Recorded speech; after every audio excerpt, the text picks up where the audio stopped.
Once again, we find ourselves lost in space with the tribe of the Ironlands aboard whatever the ship is called. We don't think we actually have a name for this ship yet.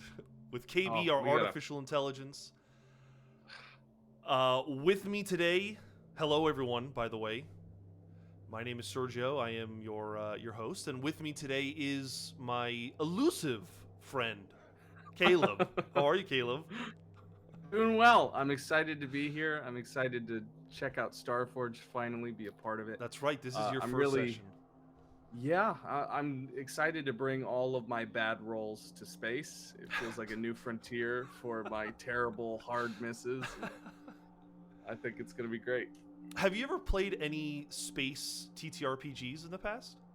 So you know what? I have been trying to run a game of Starfinder that I wrote like 3 years back for a century, and I've just never found a party for it. So I've never got the opportunity to do space, but if I ever did, like I have this space western idea that I've tooled around for forever, and I love the genre. I love science fiction light when it comes to space. I'm way more Han Solo than I am Captain Kirk, but I see. God, I love it. You're more Star Wars than Star Trek.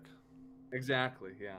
I see. I like the fancy robes and the making no sense about any sort of lore, big creepy aliens that don't speak the language.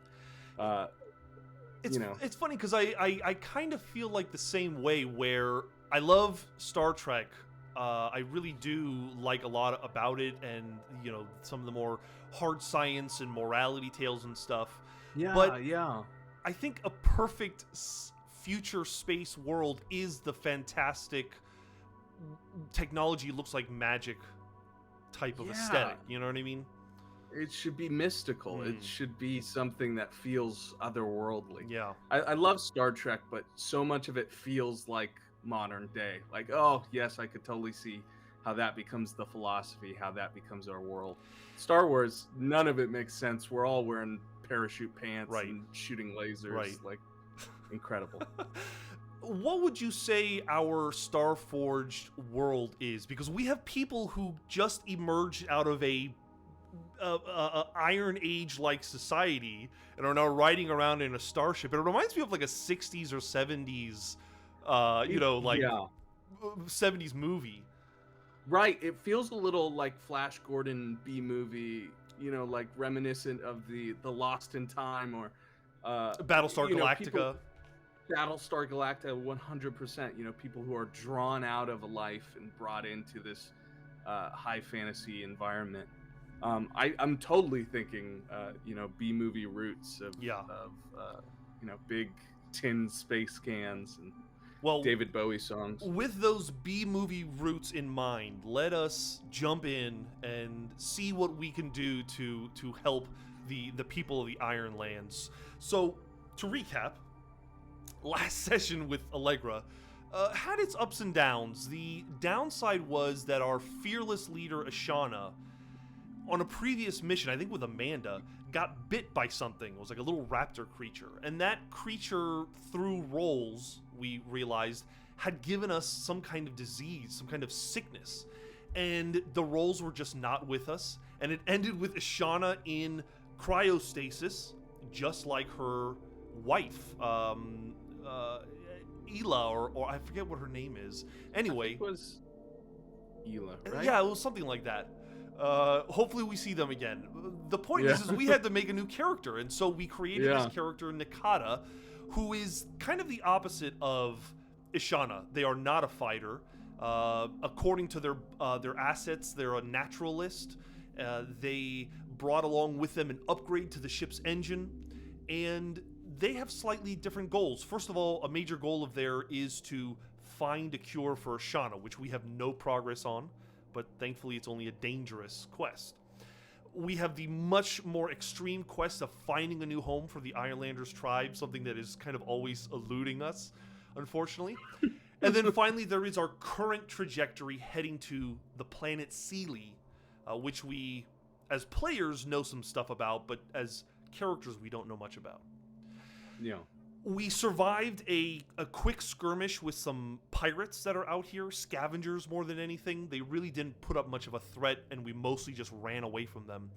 Unfortunately, in the process, we lost an ally, we called him Jenkins or something like that. Went out with the space shotgun and died, saving us. He was our red shirt. He was our red shirt, but we lost a shotgun, the only shotgun we had. We lost a spacesuit, I think one of 3 that we have, and we lost an Ironlander. We now have only 49 or 48, people left. So, Nikata took a lot of spiritual punishment for that. Their spirit's at it too, but we find ourselves at the end of that. Maybe we've been traveling for a little bit of time, and we know that we have 4 progress on our quest to Sealy.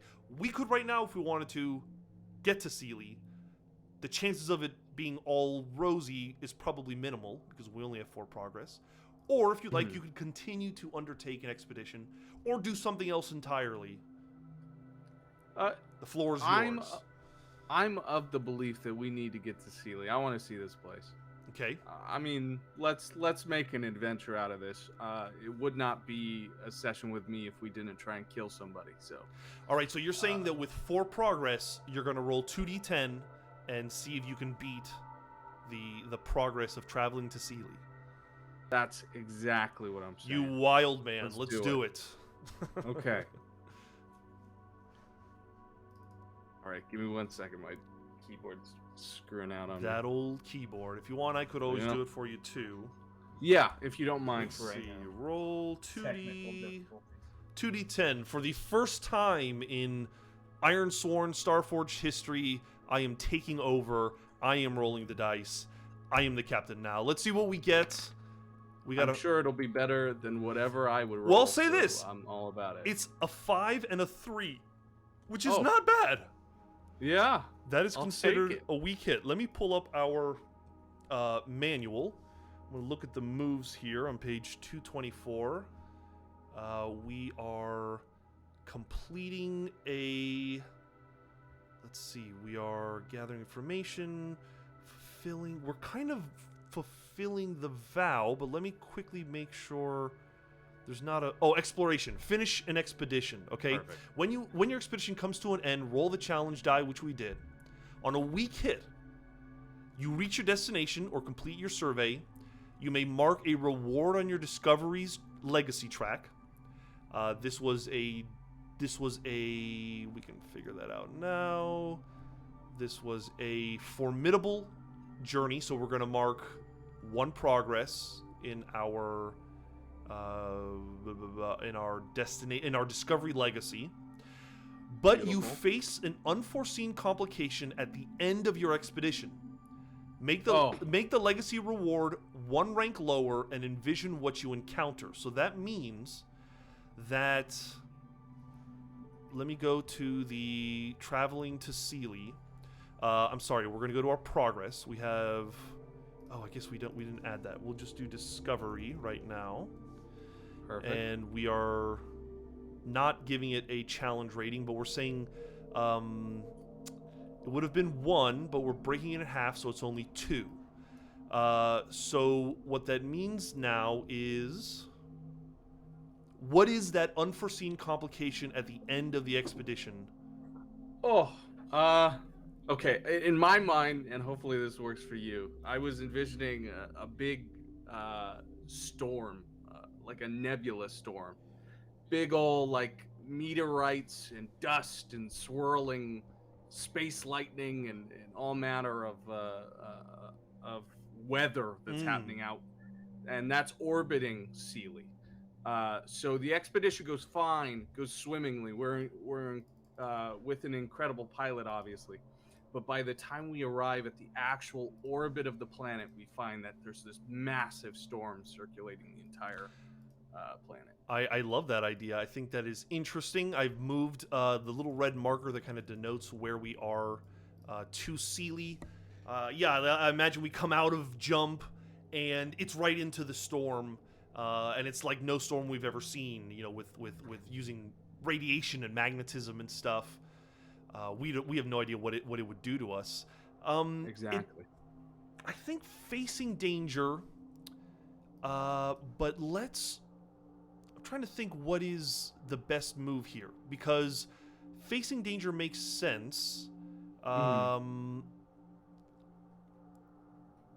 think that is best to kind of define just how bad this is, or if we are able to kind of maneuver around it, right? So let's have you face danger. How are you doing this? With what attribute? Remind me again how edge is sort of codified. What is that? Edge is the dexterity, mobility, agility, speed attribute, and it's probably her Nakata's highest attribute, I believe. Right.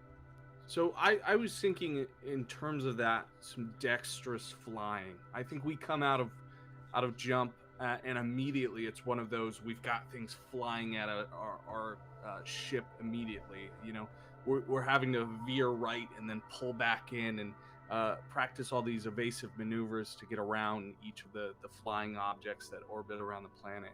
So I think it's all some clever, crafty, quick piloting on Nakata's side of things. Let's see how they do. Roll plus edge. I will do that. Let's see how my rolls are treating me today.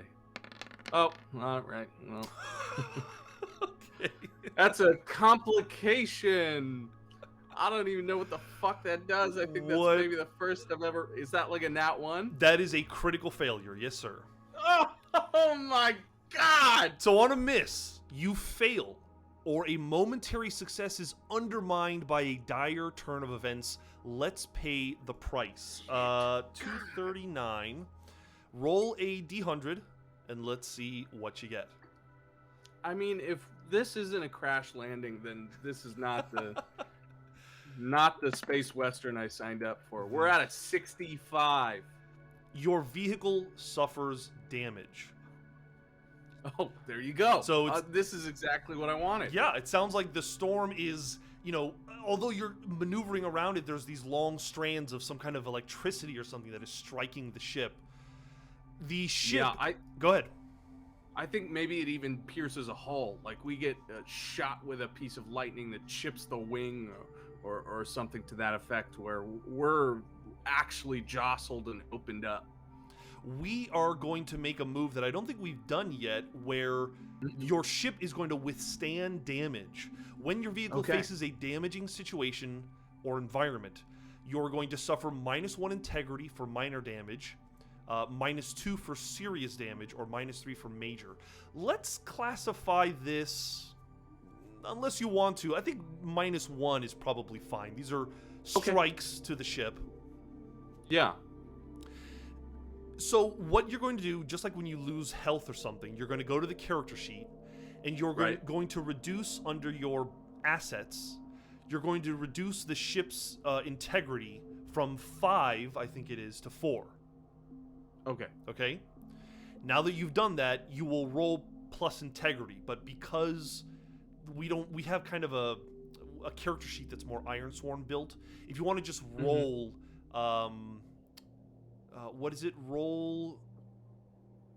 it would be... Roll a d6 plus 4, and then roll 2d10. So the 1d6 plus 4 is a 9 total. And then roll 2d10. And then for my 2d10, we're looking at a 9 total, which is a 4 and a 5. A 4 and a 5. Interesting. It was... Well, never mind. 4 and a 5 is a strong hit. So the ship is probably fine. On a strong hit, you either bypass the damage, and you can raise the integrity of the ship back up to 1, or you can keep that damage but ride the momentum, take +1 momentum. I want to take the momentum. I think we take that wing hit, and we start to go into sort of a spiral, but Nakata is such an exceptional pilot, it doesn't really matter to her in the long run. It's more about getting to the planet's surface in this storm. So we're going to take the momentum. Okay, so increase the momentum to 1, and the ship's integrity remains at 4. Perfect. So if you have it on, yep. So you increase that momentum, and we're here. We see the planet now. Something that we discussed in session 0, which you were not here for, is that Sealy is not uninhabited. Sealy is supposedly inhabited by vampires. Don't do this to me. And what that means, I don't necessarily know if it's a whole culture of vampires or if they're just kind of rabid animals. But the point is like, go ahead. Are we talking like Dracula's, like old Eastern European men in robes, or are we talking like mythical? Like there are Polish vampires, which are just creatures that are 10 feet tall and made of flesh and like big bats. There's energy vampires that just drain drain the life out of you that way. Yeah, exactly. Yeah. I think it's whatever you want it to be, and the key thing we have to remember though is that I don't think the Ironlanders understand this. I don't think they know about this. No, it's something that maybe through roles we can find out whether they figure it out or not. But there is also an orbiting moon called Sirius, and we could always explore that as well. I like the idea of this kind of creepy vampire planet surrounded by a storm, and maybe there's no sunlight coming in for that reason. The storm is surrounding the planet. The storm keeps them safe. It blocks out any sunlight. Oh, I love that. I think the idea of going to this moon might be really interesting, honestly, because we're seeing this storm. The storm chips the wing. We're losing traction. We're barreling through it, and we see some danger and think, well, we can bypass it by making it to the moon first and waiting for safe passage into Sealy. Gotcha. Reassess on the surface of Sirius. Gotcha. So we're heading to Sirius first. Yeah. What do you want to do as the ship cruises and begins to orbit Sirius? Are we landing? Are we doing any kind of reconnaissance?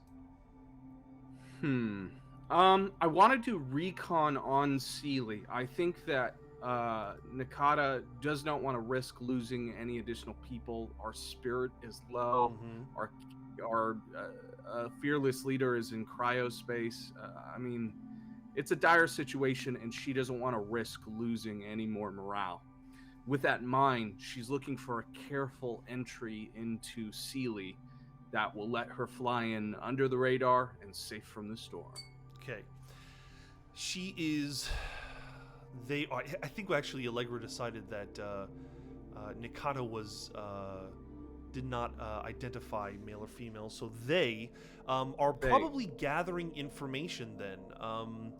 Let's see real quick. You could also explore a waypoint, but it's not really a waypoint, it's kind of our destination.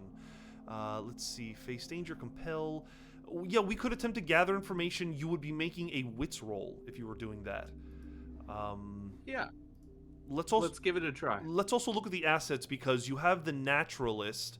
If you secure an advantage or gather information using your knowledge of life forms or planet-side ecosystems, you can add +1 and +1 momentum on a hit. Oh. So go ahead and make that wits roll and add +1 to it. Okay. Not a bad asset. A weak hit. There we go. I'll take it. Let me make sure the audience can see this. There we go. Weak hit. Let's look at what that means. On a strong... Let's see. On a weak hit, the information provides new insight, but also complicates your quest. Envision what you discover, then take +1 momentum. Oh, okay.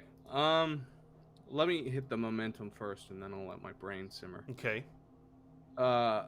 So I think that we see a way in. I think that it's just more perilous than we were thinking. I think that maybe we see an enemy ship, maybe one of the vampire ships, whatever it may be, is in the similar pocket within the storm, right? So we found this entry point, and maybe it's the entry point for all of the people from Sealy or the vampires moving in and out throughout the space system. But in order to get through that pocket and get to the surface safely, we're going to have to get around that ship. Okay. What do you think? Sounds interesting. So there is an enemy ship. Sounds like you're deciding that the vampires kind of run it. The information provides new insight, but also complicates your quest. Okay, so it sounds like then, what would you optimally like to do? Try to get around them without them seeing you? Yeah, I think this is a stealth flight. Okay. I think that Nakata is trying to get in under their eyes. It sounds to me you're trying to secure an advantage. And how are you trying to do this? If you're trying to do it with stealth, you'd have to roll plus shadow. Yeah, I think. Ooh, well, damn, Allegra. Again, you could use a +1 to secure this advantage, but you'd have to kind of give me the naturalist angle. What is the knowledge that this person is getting from their naturalist education that is giving them this advantage, or possibly giving them the advantage? You know, the ecosystem of the storm, maybe Nakata recognizes the flow of the wind patterns. I mean, there is no wind in space, right? But maybe they understand how the nebulas pass, and the nebulas are responsible for the storm. And so maybe it's like getting caught in the current of a river. If you slingshot yourself from the right vantage point, you go quick enough that you could slide by without being noticed. Okay. So that's my thought, is that she's looking for the exact time and place to shoot herself through the current of the storm. All right. And past the ship. I think you should definitely get that +1, but it sounds like to me you're kind of using your wits to secure the advantage. So you're not necessarily hidden. So let's say that if you don't roll particularly well, they're probably going to notice you, right? Yeah. So roll plus wits +1 to secure the advantage, and let's see how you do. Ooh, an opportunity. That's a critical success. Wow, my rolls are all over the place today. On a strong hit, you can take both +2 momentum and +1 on your next move that is not a progress move, and I'll let you know if that is or not. Incredible. So +2 momentum and +1 on your next move. So it works. You go into the storm, and it covers the ship enough that it doesn't appear as if they notice you. Perfect. There's probably a lot of transmission issues, or I mean to say that like radio probably doesn't work very well and that kind of stuff. Yeah. In the storm. Yeah, the white noise brought by the storm causes sort of a dark spot. Okay. You get past this person. You are now descending into the atmosphere of Sealy. We decided that Sealy, I don't think, has a habitable atmosphere. Ugh, this is getting better and better. The question then becomes, why are we here? Is there something that has brought us here? Is there a signal or something that is driving us to check out Sealy? I was thinking in my mind that maybe we had some sort of transmission logged on the ship or amongst one of us, maybe from our travels, that informed us that on the surface of Sealy somewhere there are star maps to a star gate, to a sort of a transferal out of this system. I think this sort of place has not been good to us so far, and it doesn't look like Sealy's going to be any fucking better. So I think we're hinging our hopes on the fact that we can get to this star map, find the gate, and blow the fuck out of here as fast as we can. I love that, because it makes it not impossible to get out of this sector of the Forge. We've described before that we're like in the middle of nowhere, the country basically of the Forge, where big organizations like the Jungle do their experiments and stuff. So yeah, it's a great opportunity to kind of make some progress in our search for a new home. And the way I think we could also justify that is, I think in session 1, maybe in session 0. No, excuse me. It was the last session with Amanda in Ironsworn. We decided that the ship had some coordinates already in it. Like, it was destined to go somewhere anyway. Maybe it was heading to Sealy. There we go. That works perfectly. All right. So we have our objective. Maybe we need to create a new vow here. We need to find those star maps, right? Yep. How difficult of a quest do you think this might be? Oh, man. I don't think... My gut wanted to say dangerous because it's a little easier, but in my mind, they're probably formidable, right? Well, I mean, maybe we can go to formidable if stuff just keeps getting worse and worse. But this is a matter of finding a coordinate on a planet, which can't be that hard. And we have it. Right. Essentially. We were sent here. We know what we're looking for. So the hard part is going to be being covert, being quiet, getting in and out quickly, because we really don't have a battleship. Our ship is not particularly good at combat. So that is our new vow. We'll keep it at dangerous. I put the menace as the space vampires. So any failure we make is going to go one tick closer towards them succeeding against us. Additionally, we have that find a cure for Ashana. So keep that in mind. Maybe we find something on this planet. But sounds like we're going to try to get to this coordinate and land. So I think that we should face danger, or maybe we can gather information to take a more tactical approach. But facing danger makes sense to just kind of find the coordinate and land and see what happens. Yeah. What are you thinking? I'm thinking face danger. Let's do it. Okay. With I've what got attribute are we using? +1 on this roll, right? Because of my secure the advantage from before? Yes, that's right. You do. Okay, perfect. I think I'm going to go with Edge. I think that Nakata's very happy that she pulled off the stealth mission in the first place to get past that first ship, and now they're not going to try their luck. They're going to fly as fast as they can to the surface of the planet. Got it. Let us have you... it sounds like you're rolling with Edge, then. Yeah. Okay. Plus Edge, +1. A strong hit. Nice. Strong hit. That's good. On a strong hit, you are successful. Take +1 momentum. So increase that momentum and describe to me, where is it that we land? What does it look like? You want to roll for it? Oh, man. I mean, I'm picturing like, the entrance to Dagobah, the big fog and everything. But I mean, we've got to give it some sort of Barovia vibes too. Okay. I'm thinking big, like canyons, like huge crevices of rock, right? That are like gray soot, purely gray. And the surface of the planet all mirrors that same sort of gray. It almost looks like the dust of the nebula that surrounds the planet of Sealy is what coats the layers of rock that makes up its surface. So you're almost stepping on nebulae as you walk on the surface of Sealy. Cool. And I think that there is water that runs through some of the canyons, some of the mountainous regions, but I think the water is like eerily black. Cannot see past the surface, constantly with this level of fog that runs over the top of it. Not swampy, it's more like marshlands. I see. Think of like... I think it's Return of the King when they're walking through the marshlands and the bodies are underneath the water. Yeah. I'm thinking that level of water where it's sort of half terrain and then it dips into these deep pools and ponds and lakes.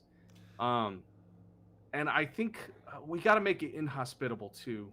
So I think that there's less air, most likely. Yeah. Not a lot of oxygen. Maybe there's some kind of poisonous air too.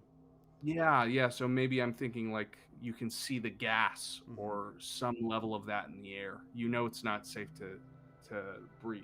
But then, so what are we going to? What are we landing in front of that we know has these star maps?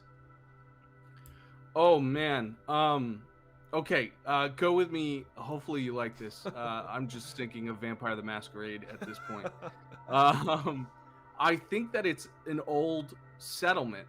Like whatever the vampires used to be, this is where we're landing. Their architecture.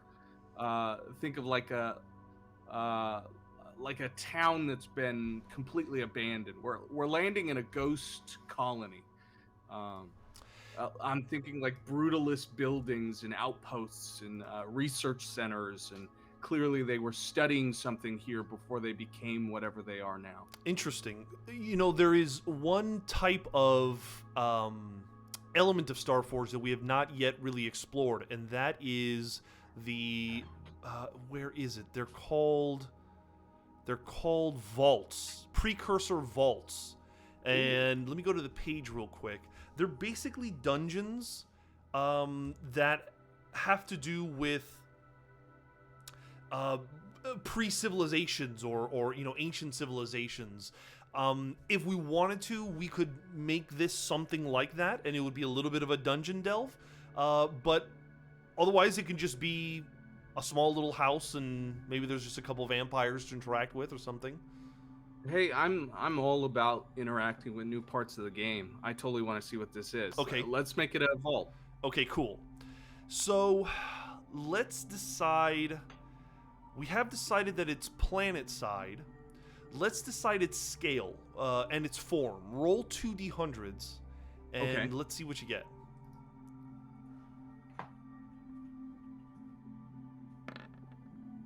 So I've got a 28 and a 97. With a 28, it is a minor confined space, and the 97, it is an incomprehensible form. Its form is incomprehensible, but its scale is minor and confined. Ooh, I love that. That's bizarre. I don't even know where to begin. Let's go with the shape of this vault. Roll another d100. Okay.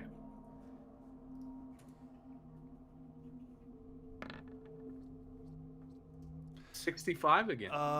Spires or towers? That's exactly what I was thinking too. Is like, really? Do you you've seen like brutalist architecture where it's all overlapping boxes and rectangles and like that's exactly what I'm thinking. It reminds me a lot of like Lovecraftian. You know, he always described cyclopean, buildings and stuff like that. Exactly. Yeah.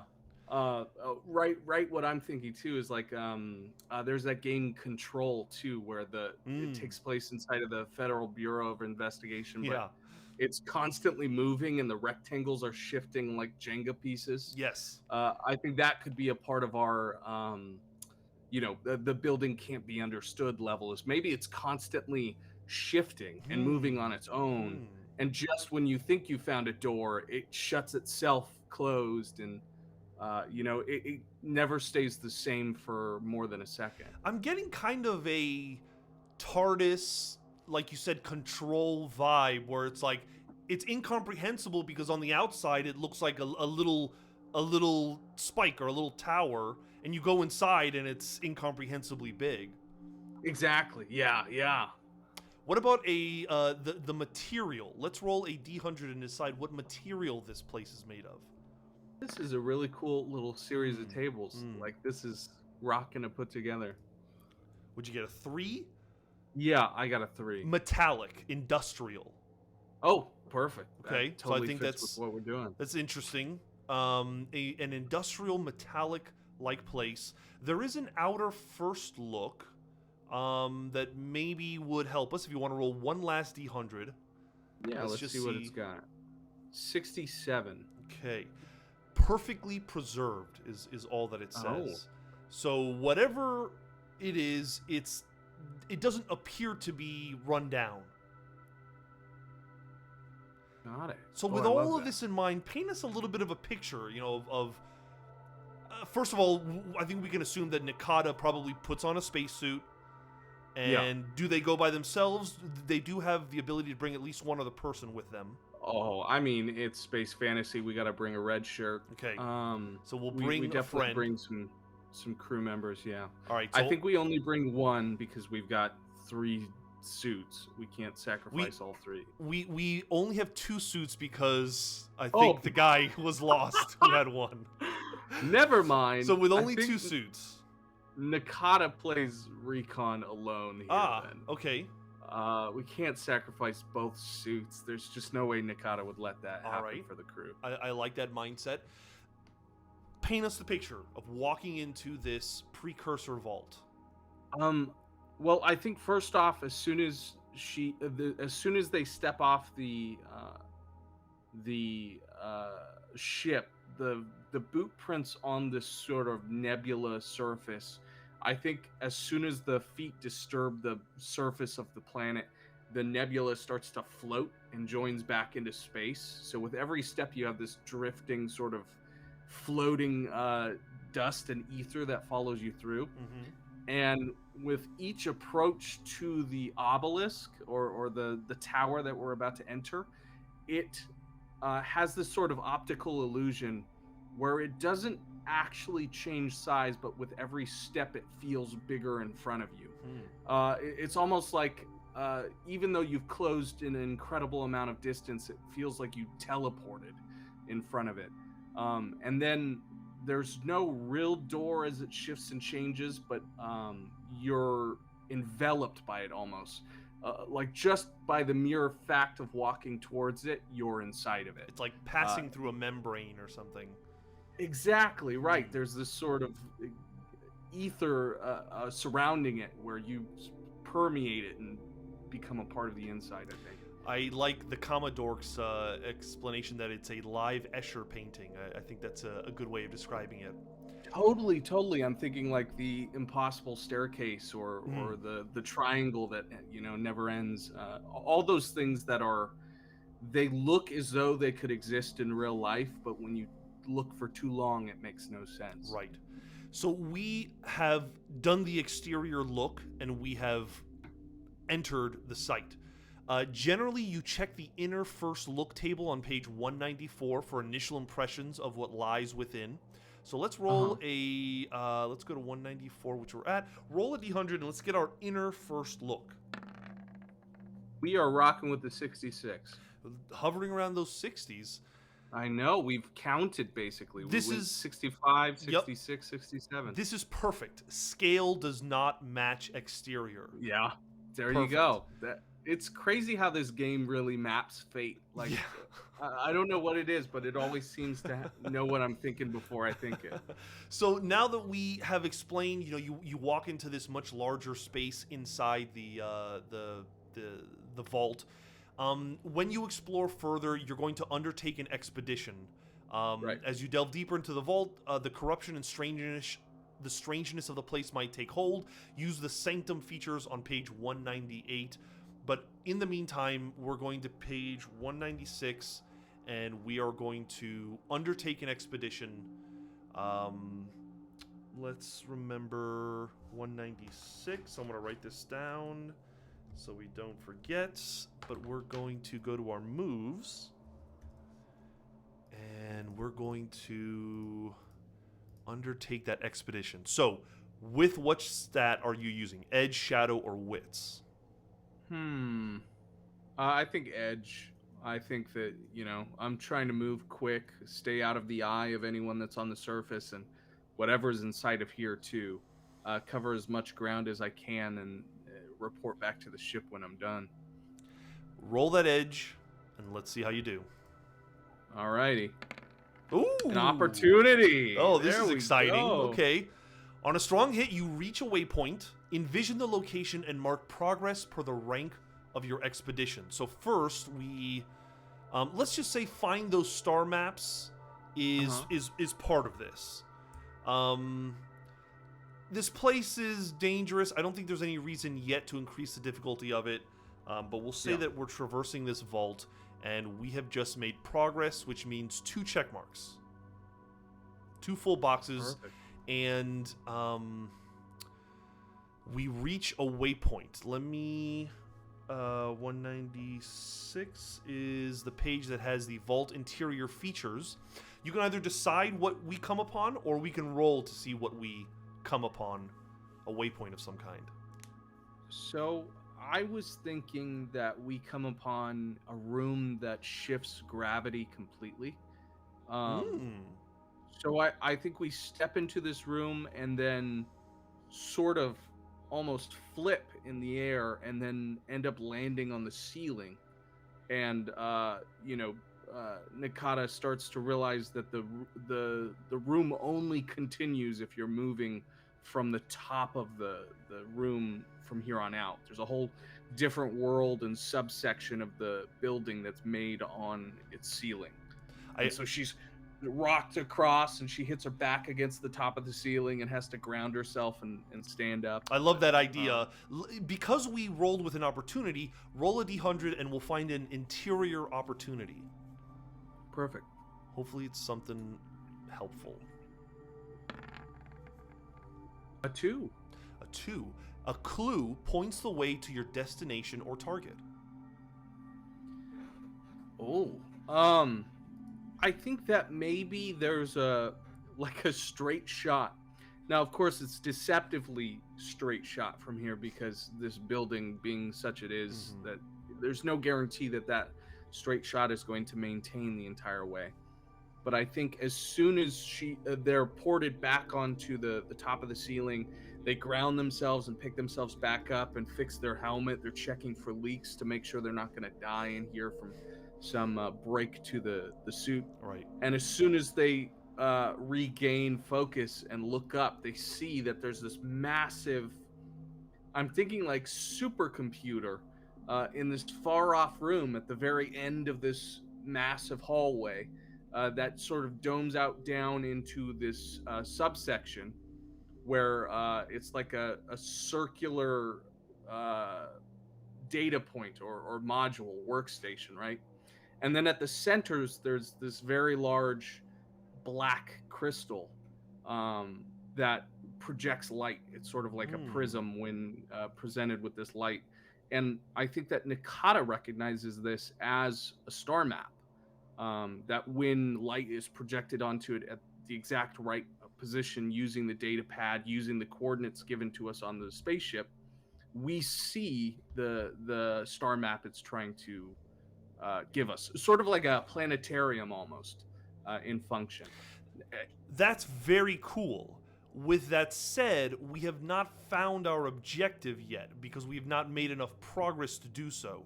That's so fair. We can come upon that, but it's got to be missing something. Maybe it's missing something. You maybe Nakata tries to access it and use it, but there's something about it that's not working. In my mind at least, I was thinking that we're way far away from actually getting into the room. Oh, I see. We're just aware of where it is.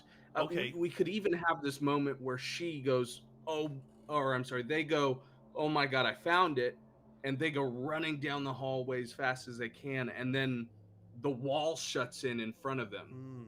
So they know where it is. They don't know how to trick this building into letting them into that room. Gotcha. Wow. Very House of Mirrors type of stuff we're doing here. I think the only sensible thing is we continue to undertake our expedition. Are we moving with Edge, Shadow, or Wits?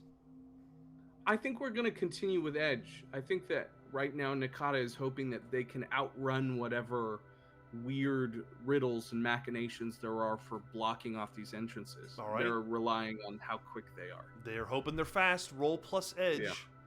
Let's see how we do. Okay. If you'd like. I have so much momentum, I'll burn it. Okay.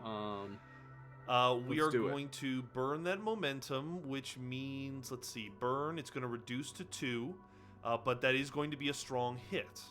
On a strong hit, you reach a waypoint, envision the location, and mark progress per the rank of the expedition. Another 2 marks of progress, and a new opportunity, or excuse me, a new waypoint, which we could roll for if you'd like. Yeah, let's roll for it. Okay, so let's see. Going to... let's just do a description. Roll another D100. An interior feature. 21. 21. Elevated path over chasm or shaft. An elevated path over chasm or shaft. I think that maybe Nikata finds a way through that shows that supercomputer again, that crystal in the center. But it is almost like God, I'm thinking Die Hard. What is that? A ventilation shaft almost. Okay. It's about that size where they have to get into an army crawl just to get through this very claustrophobic, brutalist, the roomed rectangles to get to the other side as they're seeing the room again. And I think it's terrifying because with every step of that army crawl, there's another aspect of the rectangles moving and vibrating and threatening to close on Nikata at any moment. I also like to think that, Nikata was unable to get closer to the computer, so they make a left or something, and all of a sudden they're going in a hole or a tube that is above where they just saw. The positioning is impossible, and yet it's happening nonetheless. Yeah. There's somehow worlds closer than they ever were just half a second ago, but now they're leagues above it instead of below it, and it the gravity of it and the physics of it makes no sense to them. We could continue to undertake an expedition, or I would argue you could try to secure an advantage or gather information to better understand the physics of this place and maybe gain an advantage of some kind. I think Nikata, being a naturalist, we've set a precedent this episode of them trying to outthink situations, understanding the world around them. Mm-hmm. So I think gaining an advantage on this situation makes a lot of sense. All right. I think that they're, after crawling through this chasm and getting into the next room, they're thinking, okay, I got through that. Now I need to understand why this is happening. Right. How do I beat it? Right. I got to start noticing the patterns here because there is some kind of pattern. Exactly. So it sounds to me like you're rolling plus wits. Yeah. And again, you're using the naturalist angle. You can add +1 to that. Perfect. Let's see if that doesn't help. Oh, hell yeah. Boy, your luck is turning around, Caleb. Don't say that, Serge. No, we were doing so good. Don't say it out loud. Oh, no. On a strong hit. I got to knock on wood. Yeah. I've got Doom to repeat on Sunday. I cannot have people telling me I'm rolling good. Oh, no. You are going to take +2 momentum. And on your next move, you are going to have +1. Awesome. Okay, so we're up to +4 momentum. Good. We've got a +1 on our next roll. I think we've got to continue delving. We've got to keep going forward and try and find that room. I really want to find that star map before we quit for today. Yeah, for sure. Are we rolling with edge, shadow, or wits? I think that wits really did well for us. I think this naturalist angle is working for us. I think that they are coming to an understanding that this place exists for a reason, and it's for people to find these star maps. And so obviously there is a solution to the puzzle. And as soon as they become to the mindset that this thing isn't sentient, it's patterned, they're trying to figure that out. And so I think they stop for a moment, and maybe they even take a rock off the side and they start chalking out on the floor of the moving rectangles the patterns that it takes on the hallway. I like to think that maybe they start a chalk drawing and the rectangle fucking disappears at the last second. They lose all work and they have to start again. Right. But they're trying to understand it. So for my mind, I think wits. All right, let's roll plus wits. You won't have a +1 on it, but let's see how you do. That's fair. I have a miss, unfortunately. On a miss, you are waylaid by a crisis or arrive at a waypoint to confront an immediate hardship or threat. Do not mark progress. Pay the price. Cool. So if you like, we can try to pay the price now, and let's see what that does. If it doesn't inform us, roll a d100. Yeah, let's roll a d100. An 18. You face the consequences of an earlier choice. Oh. You face the consequences of an earlier choice. the chalk comes Now, to life and attacks you. I'm struggling with what that could be. Well, I'm thinking in the context of we could either do a choice that happened down here or in here in the obelisk, right? Or we could do the fact that we stealthed under that ship. I think it would be really interesting that as they're working out this chalk puzzle on the ground, it's not necessarily that they don't have the pattern down, it's that they're interrupted as they hear sounds echoing back the way they came. As much as the way they came as they can, sure. since the room is always changing. But I think that now the vampires have entered in, tracing the ship and trying to find its captain. Nakata is no longer alone in this place, is what they realize. Exactly. I think it's the sound of that chalk echoing throughout the rectangles, and then as soon as the chalk comes to a screech, it's this skittering from another room. It's this breathing and low conversation that immediately sends chills up Nakata's spine as they realize that whatever those things are, they're here. All right, they know that they are too. I think we have to face danger, or maybe try to secure an advantage to get hidden or stealth in some way. Find a place to hide. So I'm thinking narratively, this is purely as director here. I would love to see secure an advantage to hide, because I think that this would be a great opportunity to finally get a look at these guys and to sort of develop what these guys look at like. So I think I'm going to go with secure an advantage. I think that their first instinct is they're starting to understand these rectangles and the way this building works. I think that they try and use it to their advantage. Okay. And hide behind one of the moving walls or whatever it may be and wait for the vampires to pass. You've convinced me that rolling plus wits makes sense instead of shadow, because you're kind of doing this from a naturalist angle of studying the enemy. And go ahead and add +1 because you are doing that. So wits +1.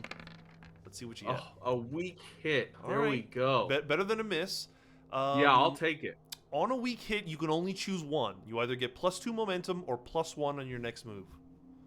Let me look at my momentum's not bad. It's a +4. I'm gonna go with a +1 on my next roll because that seems to help me out a whole lot more. What do you see as you hide behind a pillar or something? So I think that the forms that we see are still vaguely humanoid, but they have become sort of bat-like in feature. I think that I'm trying to remember. I think it's a Guillermo del Toro movie, but they're vampires that have lost their jaws. That was Blade 2, I think, had that. That's what it is. Yeah. Blade 2. I'm thinking that sort of musculature on the face, but then it elongates out at the ears and has wrapped out and sort of fanged out, so that it really represents sort of like a vampire bat in appearance, but with human flesh, with draped over skin and disgusting sort of waxy, pulled too tight human flesh that forms out that bat-like feature. Gotcha. But outside of that, they're very human in the rest of themselves. You know, their haunches are a little more elongated, and their feet have sort of broken out of their musculature of traditional human type or humanoid type. They just sort of melted and changed just enough to break open their face. Right. And I think that the sound of Nakata. I forgot my own name. Nakata. I keep wanting to say Nikita because of that damn movie. Nakata, I think just the sound alone triggers them very quickly. Like they're zooming around the room trying to locate that sound. Like maybe they're drawn exclusively off sonar, and not off sight. You and Commodore are thinking the same thing, and they mentioned using echolocation. So that makes sense to me. That is my beloved partner. I would not be surprised that they would agree with me. So I'm glad that they're repping the right team here. absolutely. All right. So you see, from a naturalist angle, you see that they are mortal as well. I mean, they are of flesh and blood. So they could be beat. They're not some unstoppable force. At least it seems so far. With that +1, what's the next move? How do we get out of here? How do we get to the star map without getting caught by them? Yeah, it's tough because I don't think we have any sort of weapon, do we? Not really. We did argue that the ship maybe had some laser weapons that we could just say were like ranged, weapons. You know what, Sergio? I don't need your pity lasers, okay? I will earn my own goddamn lasers. I am an independent person. Mm-hmm. I'm an independent Ironlander. Exactly. We could do it on our own. So what they are going to do, I think that I don't know why I'm playing them so much like a Wits character. You know what? This could probably be Edge 2, though, if I make it right. I think that they are going to reveal themselves, but just long enough to bolt down the hallway and draw the attention of the vamps right after them, the fucking Dracul to chase after them, hoping and banking on the fact that they understand the pattern well enough and they're quick enough to dodge a rectangle at the last moment and crush one of these fuckers with the changing walls. Interesting. So goading them into chasing me, running down the hall, timing it just right, and hoping they get smashed by the walls closing on the other side. We could do this in one roll if you want to just face danger. We could break it up in trying to secure the advantage first and then facing the danger. We could try... Let's see, I'm going to look at the combat moves real quick. Because you could try to take decisive action, but that is a progress move, and you can't use a +1 on that. When you fight a battle and it happens in a blur, you could do a battle, envision your objective, so that's a possible move you could do as well. I think we're facing danger. I really, because I don't think we're facing them head on yet. True. I think that we're trying to beat feet here and get away until we can actually take them on. This is more of a, hey, fuck you, I'm going to get to the star map first. All right, so we are just rolling edge, huh? Because we're just running as fast as we can. Yeah, as fast as we can. We're going to take that +1 from our secure the advantage. Okay. I think that we definitely give a line, like, hey, idiots over here, whatever great, application they can get before running straight through. And we get a weak hit running through the other side. Okay. On a weak hit, you succeed, but at a troublesome cost, and you must make a suffer move of some kind. So you can either endure stress or harm, or there's one other one I forget now that has been added. You could lose momentum. Which of those three would you like to attempt to do in this? Ooh, do you think my spirit can take more stress? Well, you'd have to roll either spirit or heart, and I think at this point your heart might be higher than your spirit. I think we're the same, right? Yeah, so you'd only be rolling a +2 against enduring stress. Okay, this is what we're going to do. And I know that I'm notorious for doing this, and every single fucking time that I do this, I get a message from someone from Mayday saying, hey, why do you do this? I think we're going to endure harm. Okay. I think that it works. It works swimmingly. Like, it's exactly what we wanted. But the moment for the rectangle to hits too late by maybe half a second.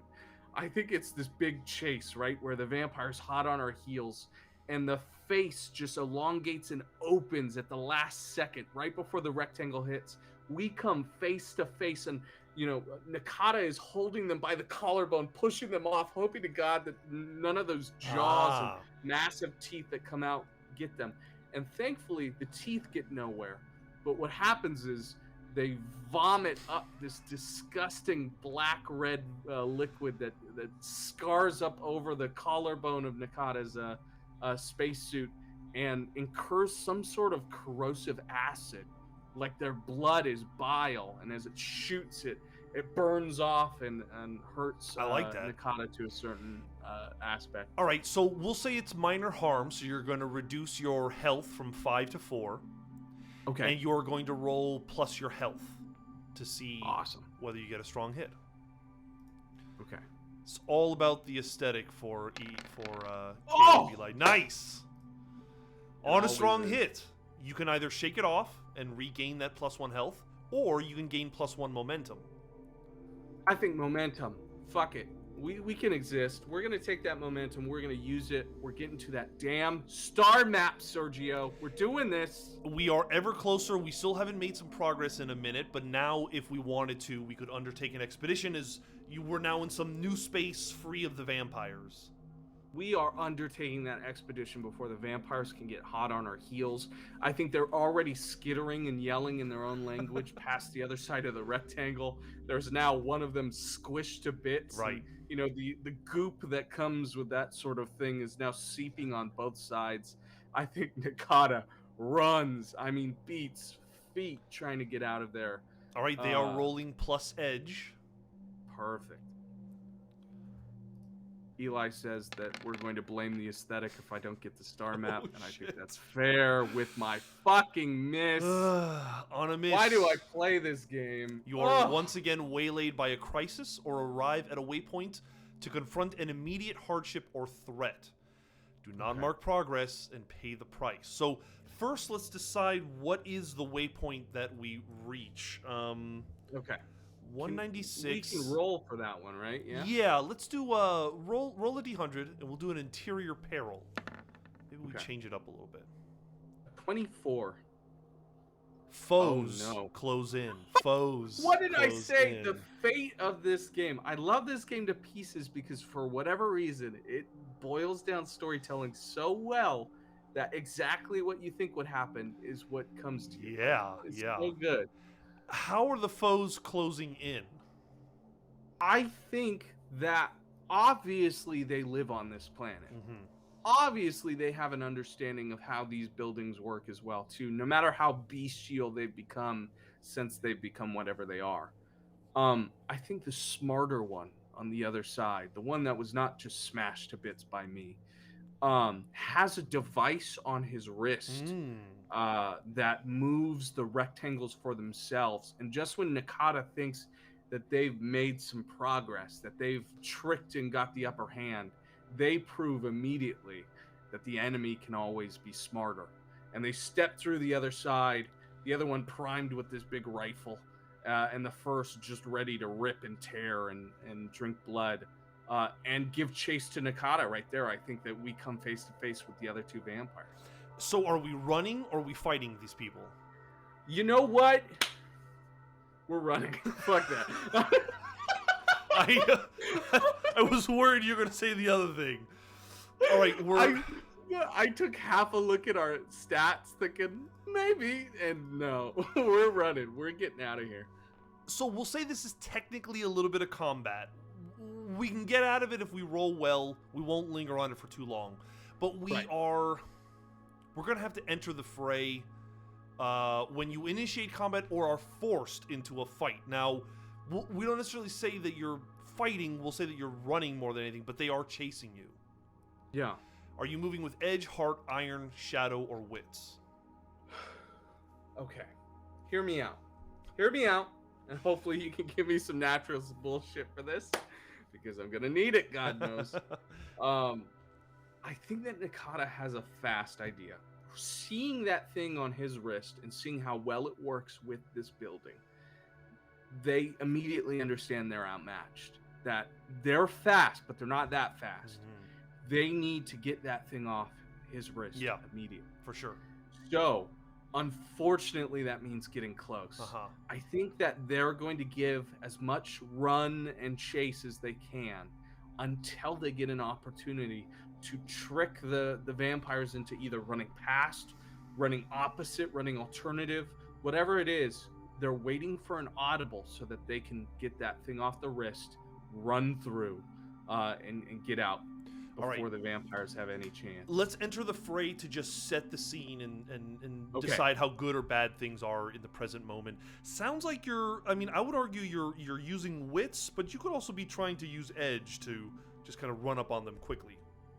If I choose wits, are you giving me that naturalist bonus for how beautiful I'm thinking of the ecology of this planet? The problem the way this building works? I don't think the asset gives you for face danger.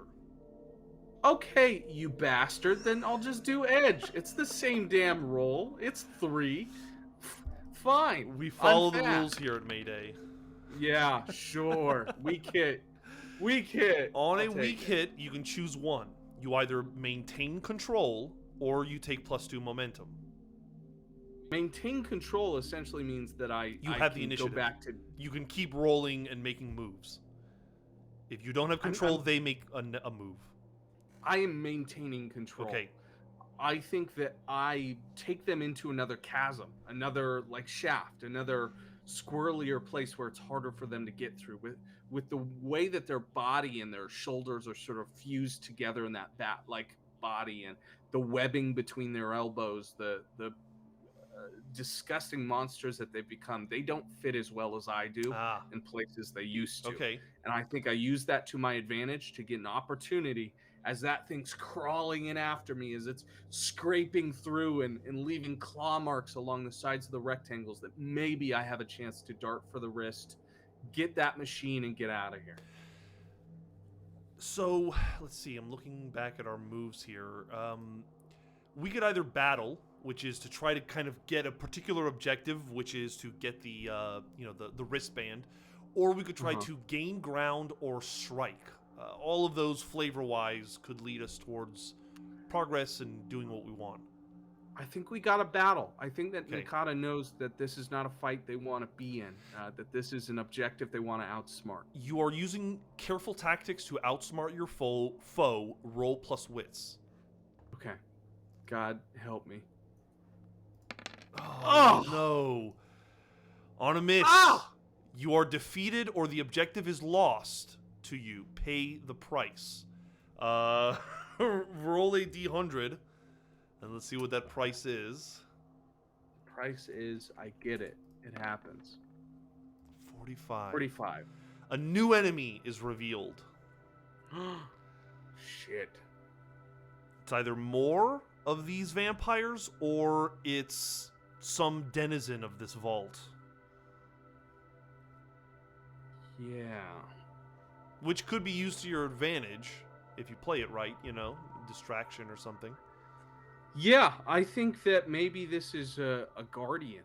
I think in the same way that the walls have served as a entrance for people who know the riddle and a avoidance for people who don't, I think that a guardian reveals itself. And I'm thinking like a golem that is made of the same shifting rectangular industrial metal that everything else in this place is. And so this constantly rectangular creature that shifts and forms and moves. And I think it's waiting at the end of this mine shaft, essentially. This sort of chasm we're stuck in. So it's not necessarily engaging you at the moment, but it's waiting at the end, whoever is successful, right? Yeah, it's definitely going to hit whatever comes out the other side. Meaning, unfortunately, that Nakata is sort of stuck in between a rock and a hard place, a vampire and a literal rock man. All right, we continue to try to battle or face danger. We are in the middle of combat, though. With that said, it was a miss. I wonder if we lost our. Let me check combat moves real quick. We tried to battle. Initiative. On a miss, you're defeated. The objective is lost to you. So basically, you don't get you don't get the wristwatch, right? Is it lost for good? It doesn't seem to be. I mean, I feel like on a miss, you would lose your initiative, but we could say you still have initiative. Here's the thing. You can have my initiative as long as I can still have the wrist rocket. As long as I can have the another shot at getting that thing off his wrist, I'm okay losing the initiative. We'll say that you still have the initiative, you don't have the wrist, but you can if you want to try again. Okay, so I have an opportunity. Yes. I think that realizing that that big hulking golem on the other side is right there, they know that more than ever, it's so important to get that thing off his wrist. Okay. I think they're going to try again. All right. Are you going to try to battle? I think there's yeah, Okay. battle, absolutely. And I think that they're not trying to be as smart about it this time. I think it's like a swift kick in the face as fast as they can, like little rabbit kicks as best they can at the vampire itself to distract it, and then pull the wrist data pad while they can. Using edge might work. Rolling iron probably makes more sense, but I know that stat isn't particularly good. I'll roll iron if you think that's more appropriate. Whatever you think. For edge, you'd be fighting at range or using your speed and the environment to your advantage, which I could argue that's probably kind of what you're doing right now. Yeah, like kicking him into the side of the rectangle. Using the chasm, I think, is like a leverage for he's stuck, I'm not. I'm going to, bounce him off the side. So let's battle with edge. Okay. You sure that's enough justification? Yeah, I think so. I don't want you just to give it to me. It doesn't take much to justify anything in this game, so it's just, I'm just saying, Sergio, you've never given me anything that I didn't deserve in my whole life, so don't do it now. I've got a strong hit. Nice. On a strong hit, you achieve your objective unconditionally. You and your allies take +2 momentum. Okay. All right. So this is how's this for Mayday Cinema right now? You're going to love it. All right. Okay? There's this big swift kick in the face that closes the big jaws and teeth and keeps him at bay just long enough to slip the Infinity Gauntlet off his wrist and get it strapped onto mine. There's a short glimpse of the golem that's reaching in its big rectangular hands into the chasm, and the vampire that's going for another dive, a dive that looks like it's going to work this time. They've got themselves stuck from the shift, right? Stuck from the chasm and brought themselves free. At the very last second, Nakata slams that wrist pad, and the bottom falls out underneath them, just enough that they fall through the ground into another room, sealing the one above, trapping the vampire and the golem up in the chasm, and at least giving a small breath of air between the two. Amazing. Hopefully that works. I don't know if that breaks our combat. That's a great moment. I love it. I think that we're out of combat. We don't have to worry about completing it in any way. We are kind of back to a safe position where I think we can continue to undertake an expedition, right? Yeah. Are we moving with edge or wits? We're moving with edge. Moving with edge, and now we have this device that kind of helps control the situation, right? Yes, because the wits are less important now. Now that that device understands that we're a part of the community, I think we can move. I think at least freer. Just because you have this device, I think we can allow a +1 to that undertake as well. It's kind of a Rockin'. It's kind of a skeleton key. To this place. It's your captain's badge. A weak hit. Even then, it's a weak hit. I know. You are going to mark progress. So let me first do that, where we now have 6 boxes of progress, 6 out of 10. Okay.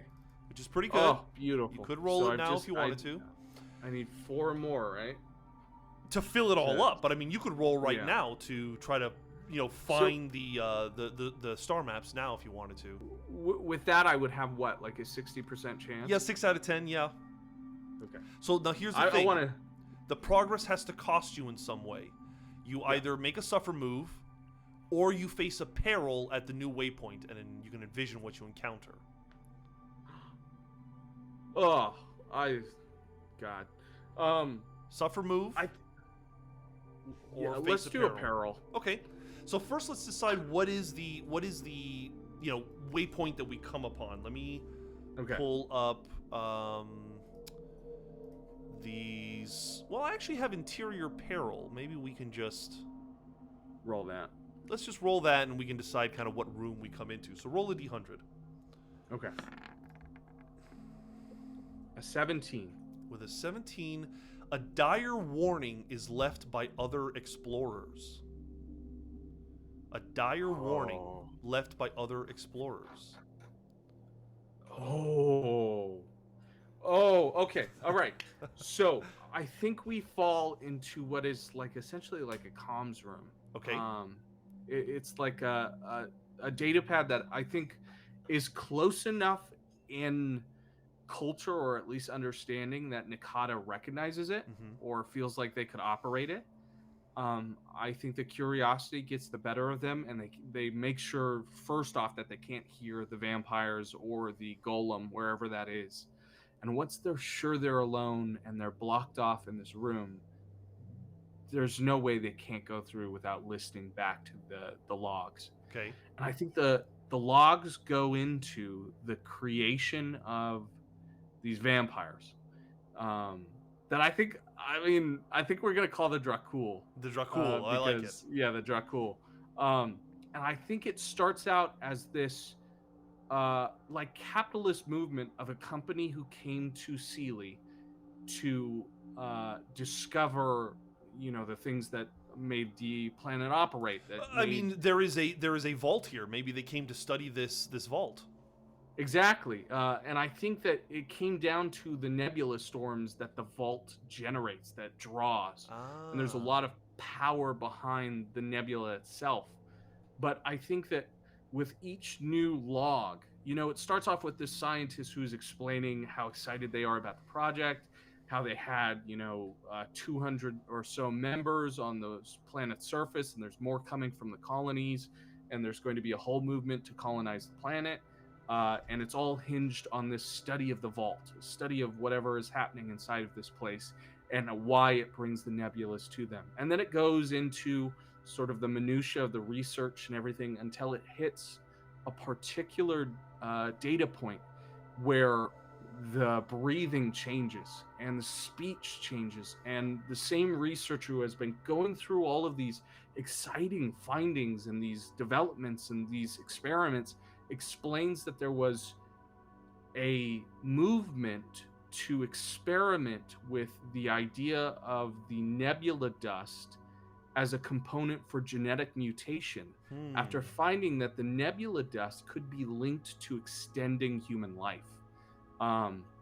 The researchers thought there was this key to immortality behind the nebula, and they thought the only way you could find it was by modifying the human genome with that nebula dust, infusing stardust into people, right?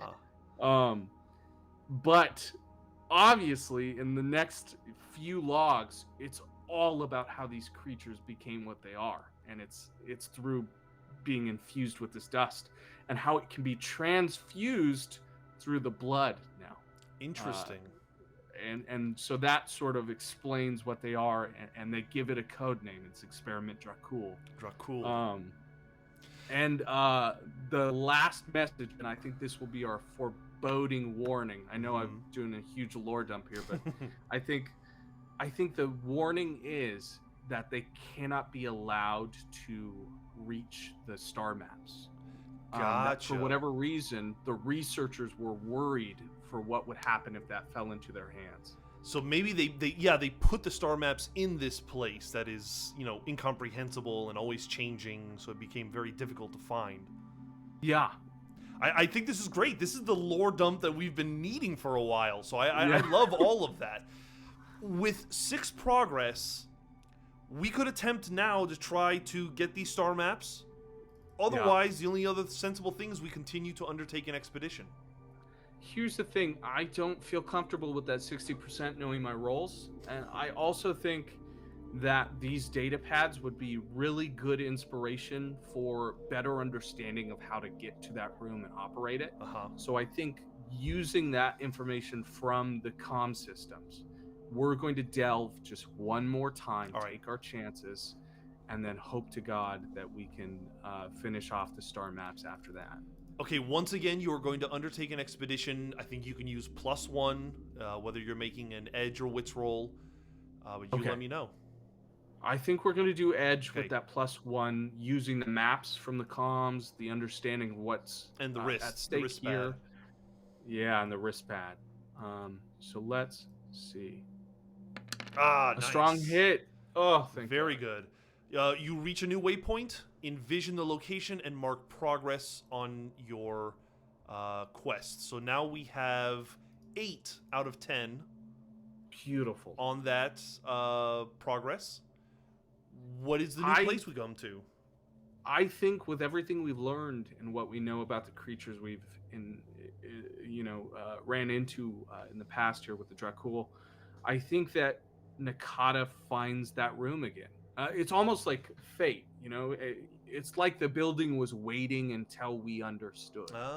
And the next room that we find, it's like it was always there, like it was always on the other side of the wall. And just as that last log ends and there's that earnest warning of, please don't let them get it, don't let them leave, let our mistakes die on Sealy, I think the doors part and there's that black crystal looming over the massive supercomputer and a chance at a new life for the Ironlanders.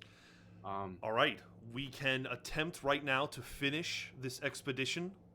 Let me confirm real quick, because I know that being in a vault, there's a very particular way of doing this stuff. Let's see, we have, as you delve deeper into the vault, the corruption and strangeness of the place takes hold. Use the sanctum features on page 198. Let's see what that looks like. All right, let's decide. Well, we've kind of already decided what it looks like. There's a crystal floating in the middle of this room and a computer system.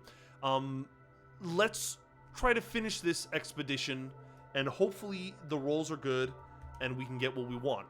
You are going to... technically, you're fulfilling a vow in a way too, but let's finish the expedition. Okay. Roll 2d10, and you want to get at least one above an 8. Oh my God. Good rolls. Very good. An 8 and a 5, that's a weak hit. Okay. On a weak hit, you reach your destination and complete your survey. You may mark a reward towards your Discovery Legacy track. But you face an unforeseen complication at the end of your expedition. Make the legacy reward 1 rank lower and envision what you encounter. So under your progress of discoveries, you now have 1 full box. You have technically gotten access to these star maps, but what is the complication? Oh man, I mean, it's poetry, right? We reach in, we get to the data pad, we strike up the computer, and these old ancient lights blur on these old LED screens, and the crystal comes to light after we touch the wrist pad to the computer and type in the coordinates from our spaceship, and immediately it shoots this planetarium view of these white light of the stars above us, and you can see exactly where Sealy and Sirius sit. And there's this big blurring, blinking light that's to the north of where we are now that signifies exactly where we're supposed to be, the gate itself. And just as Nakata is caught up in that vision, in that exuberance of knowing that, oh my God, there's a chance my people could live, there's a chance we could get out of this hellhole, that's when the rectangles part, the doors open, and the last surviving Dracul, the one who's given us so much trouble, the smarter gentleman with the wrist gauntlet, or used to, is carrying the laser rifle from his dead compatriot, who still drags behind himself. Yeah, and he's battered and broken, but he is also tossing the remains of the golem down into the center. Computer. Whatever he did, he took care of that thing in the other room, and now, even worse, he's come for us. Oh my gosh. That's a pretty good place to end the session, unless you want to try to get out of here real quick. Fuck no, that's for whoever comes next, baby. I did what I came to do. Hey, Those exactly. star maps were recovered. You recovered the star maps. Let's make sure we mark some progress for this. So let's see. We found the star maps. We fulfilled this vow. Ignore that. That was just me doing this. We'll clear this, and we'll say that this should be marked as some experience. We'll say you get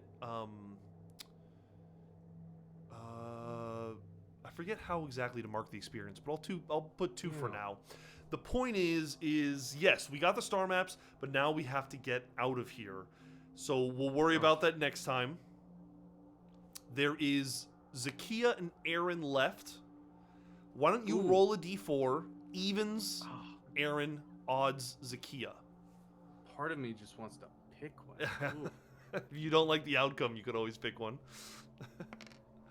We've got 1. All right, so that is odds for Zakiya, I said, right? Yeah. Oh, Zach will be great for this. Are you kidding? Zach will be great. We will go in next session with some experience. And I have to send them an apology already. Like, I mean, you did pretty good. You did pretty good. You just went down 1 health. Yeah, that's not so bad. But I thought you had some great moments. Thank you. Yeah, and I'm glad we got some lore out. We got some momentum up. Yes. We're in a good place. And I've added to our map on our star map here a new location, the Stargate.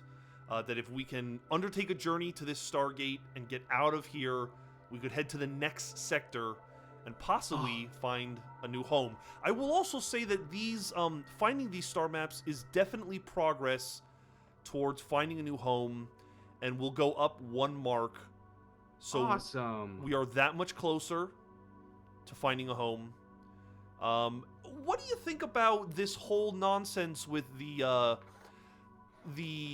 nebula dust possibly being a cure for Ashana? You mentioned it having regenerative, life-extending properties. So I think that it's absolutely a possibility. I think that the trouble is, and maybe we can put this, sort of retrofit this into the logs that we found. Maybe there's this explanation that when the Dracul were made, it was because the company that was running this sort of capitalist venture on Sealy were pressing the scientists to crunch the serum, right? They were extending medicine before it was ready. And so maybe that scientist stresses in that last log that there's a possibility it could work if only it was synthesized correctly. But it would take some exceptional mind to do it.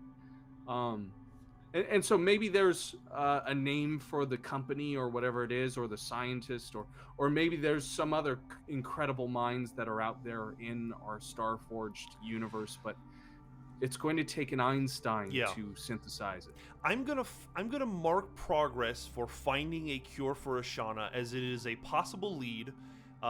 Next session we'll decide with Zakiya. Maybe she grabs a handful of space dust and of this nebula dust and keeps it for someone else to study.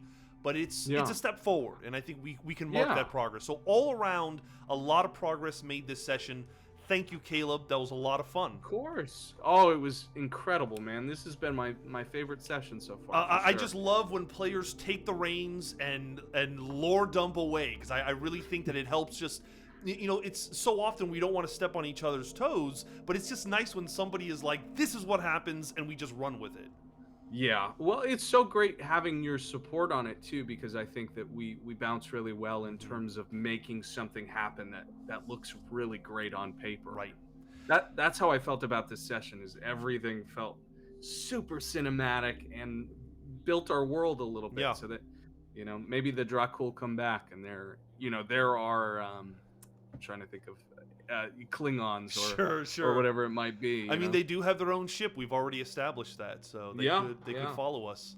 Well, we'll find out. They definitely don't like us. Yeah, we'll find out what happens next week with Zakiya if they can make it. Everyone who is watching, thank you for joining us once again. We are loving running this game. If you are enjoying us watching, There is StarForged, the Kickstarter, which I think you can, if you wanted to now, give some money and get the physical copy or the PDF. We're using the PDF now because the physical copy isn't out. But support independent artists. Sean Tompkin has been very kind to us, has often retweeted us, and we really appreciate that. Maybe one day we can get him on here for some reason. So we'll see if we can make that happen. Another way, guys, if you're enjoying us, is you could support us on Patreon. We have this fun thing we're doing right now. We have stickers, and if you apply at the $5 range, you can get that sticker. We will mail it to you. Fun little incentive to support us. We're looking forward to seeing. We're already getting photos trickling in of our patrons showing us where they are putting those stickers. So thanks to you guys. I think that's pretty much it. We have no Heroes You Should Know. We'll have Zakiya this Friday doing an art stream, which I'm very excited about. You know what? We have in the next 2 weeks, we're looking at questions that are a part of our debrief for Ashoka, our most recent D&D stream or podcast season. So if any of you have questions or opinions or anything you thought during your watch or your listen to Ashoka, then please send those in via Twitter, on our patron Discord, however you want to get to us. We'd love to answer those questions for you and then have you tune in live for when we answer them here on stream. Yeah, those shows are going to be next week will be the first one, and then the following week will be the second one. Absolutely. And then this week is Zakiya on Friday, probably around 7 with her chill art stream. Looking forward to seeing what art she makes. And I think that's it for now. We've got a bunch of other fun stuff coming, but we'll just kind of announce it 1 week at a time. Exactly. All right, well, thank you again, Caleb. Thank you again, guys, for watching, and we will see you next time. Absolutely. Good night, guys. Bye. Bye.